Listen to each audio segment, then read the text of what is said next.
She's obsessed with her own ego and playing the victim. You've hijacked this name from Queen Elizabeth. The least you can do is respect this woman, respect her institution, respect her name. Needs us to love her, so she will do whatever it takes. And she doesn't know how to make us love. When she was younger, Hi, Maddie. I got an English award. 100% a bully brat. She's absolutely ruthless. May 2019, a routine document amendment. Nobody notices the trap. Rachel Meghan disappears from Archie's birth certificate. The palace says it's normal procedure. Months pass, years pass. Then Meghan Kelly asks one question on air: is she really 44? Suddenly, those amended documents mean something different. Every missing childhood photo becomes suspicious. Every Northwestern classmate's age becomes evidence. The institution had planted a bomb 3 years earlier. They just waited for someone to light the fuse. Meghan Kelly has weighed in on Meghan Markle's failed plan. We've got to talk about Meghan Markle. I remember when she was born, big new addition to the family, and we just have a very young sister here. Forget the tabloid hysteria about Northwestern photos and birth certificates. This is documentary warfare at its most sophisticated. The players aren't gossips. They're architects of uncertainty. Meghan Kelly didn't randomly question Meghan's age. She activated a pre-existing vulnerability that insiders had been cultivating for years. What I discovered was, of course, that she was hunting for a man in England from 2013, and she wanted wealth and she wanted fame, and she targeted. There's no doubt she targeted Harry. The real battlefield isn't Meghan's birth year. It's the credibility of records themselves. When Archie's birth certificate was amended, names vanishing, titles shifting, it wasn't administrative cleanup, it was a demonstration. The institution showed it could rewrite history in real time, then pointed to that flexibility as proof that nothing about Meghan could be trusted. Listen, I brought Meghan Markle, whatever her name is, to my Deal or No Deal celebrity golf tournament. But in the end, nothing beats the truth, the real facts. She was one of my Deal or No Deal girls that were, she was a caddy for all of my celebrities. So when Meghan came along into the scene, I just thought, this is fascinating. How is this going to play out? Here's what changes everything. The palace understood that in information warfare, you don't need to prove someone's lying. You just need to prove that proof itself is unreliable. Every amended document, every missing photo, every alumni discrepancy, they're not evidence of deception. They're weapons that make evidence meaningless. It is interesting how she's exposing her as a yacht girl, someone who was paid off by rich men to go and hang out. I choose people whose lives are shrouded in mystery, and they've climbed the greasy pole. They want to be famous, they want to be influential, they want to be powerful. Meghan Markle likely spent time with Prince Andrew and Jeffrey Epstein before she even met Prince Harry. They want to hide their secrets, and I just love digging away to find out what they don't want us to know. She flirts openly with other men. The strategic miscalculation happened in May 2019, hidden in plain sight. When Meghan allowed Archie's birth certificate to be amended, Rachel Meghan vanishing into thin air, she thought she was simplifying protocol, classic royal housekeeping. But she just legitimized the one thing that could destroy her: official malleability. Who she could use and who could serve her purposes. She did want him because she then was promoted from an unknown actress into a global star. Think about it. Every royal birth certificate before Archie's sits unchanged in archives. Diana's, Kate's children's, carved in bureaucratic stone. Then suddenly, Meghan's son's document gets edited weeks after filing. The palace called it routine. It wasn't routine, it was revolutionary. Interview to offer them a platform to tell their story about why they left. And that was my number one intention, was just clarity on why did you leave? And so some of the things that were revealed in that interview came as a surprise to me, and those surprises are now referred to as bombshells. This single amendment became the cornerstone of every future attack. If official documents could be rewritten for convenience, critics asked, what about inconvenient truths? The Northwestern photos showing Meghan with classmates born in the early 1970s, suddenly they weren't dismissed as coincidence. They became evidence of a pattern. To tell the truth, I spoke to very few friends of Meghan because she put a fatwa on anyone talking to me who she could. So I sent off dozens and dozens of emails to her friends, and most of them didn't even reply. Meghan Kelly understood this vulnerability perfectly by asking, is she really 44 or over 50? On air, she wasn't seeking an answer. She was activating a pre-programmed doubt sequence. Every viewer who'd seen that birth certificate amendment story suddenly wondered, if they can change names, why not dates? throughout his whole life. He wants to please everybody, and yet he poses as a confrontationist, and it doesn't work. So he should have, vis-a-vis the Sussexes, cancelled the titles, and he should make absolutely clear that Harry is not well. The cruel genius was that Meghan had authenticated her own destruction. By accepting that amendment, she'd agreed that royal records were negotiable. The institution had maneuvered her into undermining the very foundations of documentary truth, then built her pyre from the ashes of certainty. Every missing childhood photo became a strategic asset in disguise. Most celebrities flood the internet with yearbook photos, prom disasters, awkward teenage moments. Meghan's past arrived curated, selective, suspiciously professional. That absence wasn't oversight, it was orchestrated vulnerability. Consider the Northwestern Salsa Club photo timeline. Meghan appears with students consistently born 1971 to 1973. Statistical anomaly? Perhaps.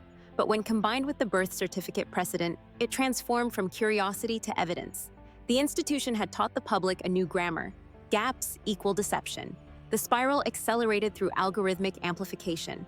TikTok creators didn't need proof. They had pattern recognition. Reddit threads built timelines comparing verified alumni ages. Each platform fed the next, creating what intelligence analysts call a cascade failure, where doubt in one system triggers doubt in all systems. Meanwhile, Meghan's team made the fatal error of selective defense. They'd threaten legal action over surrogacy claims, but stay silent on age questions. This asymmetric response pattern told observers everything. Some vulnerabilities were more vulnerable than others. The palace notably never defended her. They didn't need to attack either. They'd created what strategists call ambient doubt, an environment where every fact feels questionable. By establishing that documents could be amended, they'd made amendment the story, not the content. Here's the psychological masterstroke. The institution made Meghan's precision her weakness.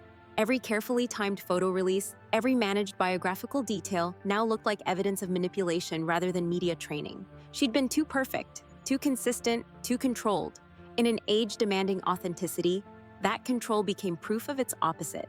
This exploits our fundamental need for documentary anchoring. Humans require fixed points of reference to navigate social reality.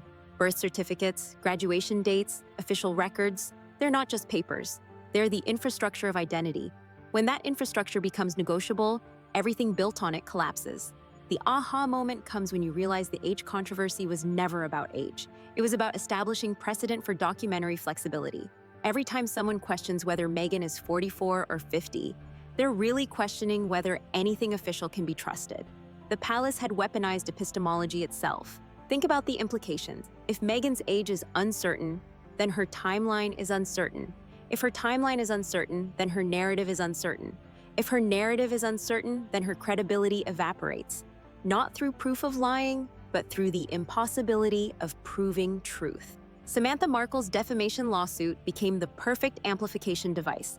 Every court filing required documentary evidence. But what value does evidence have when documents themselves are suspect? The legal system, built on paper trails, suddenly faced records that might be mirages.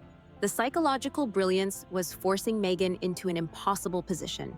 Defend her age with documents that everyone knew could be amended, or stay silent and let doubt flourish. Classic intelligence technique. Create a problem where every solution makes it worse.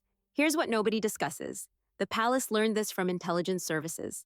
During the Cold War, the most effective disinformation campaigns didn't spread lies. They destroyed the ability to recognize truth, make everything questionable, and nothing needs proving. The KGB called it reflexive control, controlling someone by controlling what they perceive as real. The storm peaked when mainstream media started hedging. Articles added reportedly before her age. Biographies included according to official records. That hedge language wasn't journalistic caution, it was documentary surrender. When even sympathetic outlets won't state facts without qualification, those facts have ceased to function as facts. Who won the long game? The institution, through a strategy so subtle most missed it. While Meghan fought to defend specific facts, the palace had won by making facts themselves unreliable. They didn't disprove her age, they made age unprovable. The cost-benefit analysis reveals genius. The palace spent nothing. No statements, no investigations, no public positions. They simply allowed one document amendment, then let mathematics do the rest. Meghan, meanwhile, faces perpetual defense costs. Legal, reputational, psychological, against an enemy that doesn't exist.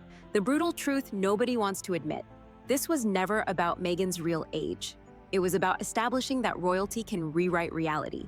If birth certificates can be amended, if timelines can shift, if official records bend to convenience, then the institution controls not just present narrative, but past fact. Financial positioning tells the strategic story. Every Netflix documentary, every Spotify podcast, every memoir now requires extra verification, additional sources, defensive documentation. Production costs increase. Timeline scrutiny intensifies. What should be simple biography becomes forensic archaeology. The doubt tax compounds exponentially. Institutional patience versus individual panic played out perfectly. Meghan needed immediate validation, career to maintain, deals to secure, narrative to protect. The palace needed only ambiguity. They've survived centuries by controlling documents.